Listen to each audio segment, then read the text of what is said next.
Credit చోరీ నిన్న కూడా చూశాను నేను. నాకు నరవాళ్ళ ఏడవాళ్ళ నాకే అర్థం కావడం లేదు. ఎలాంటి వ్యక్తో, విచిత్రమైన వ్యక్తి.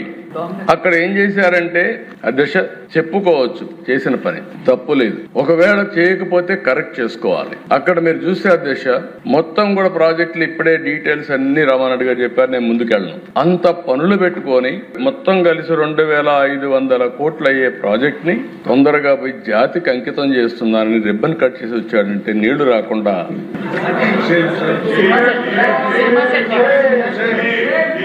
కుప్పంలో కూడా చేశాడు అధ్యక్ష. మా కుప్పంలో కూడా పోయి నీళ్లన్నీ కూడా పెడుతున్నానని చేస్తే ఒక ట్యాంకర్లో చేసి సెట్టింగ్ చేస్తే ఆడ నుంచి బయట వస్తానే నీళ్లు ఎక్కిపోయినాయి అధ్యక్ష.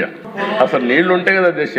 ఇక్కడ పట్టిసీమను గురించి మాట్లాడినప్పుడు అన్నారు అధ్యక్ష, మీకు ఐడియా ఉంటుంది. పట్టిసీమ నేను తీసుకొస్తే ఇదెందుకు పట్టిసీమ అన్నారు. ఇప్పటికి అధ్యక్ష దగ్గర 12 ఏళ్లు 100 TMC నీళ్లు తీసుకొచ్చి ఇక్కడ కృష్ణా డెల్టాకి ఇచ్చి ఇక్కడ నీళ్లు ఆదా చేసి శ్రీశైలం ద్వారా రాయలసీమకి ఇచ్చాం కాబట్టి ఈరోజు రాయలసీమ రతనాల సీమగా తయారైంది.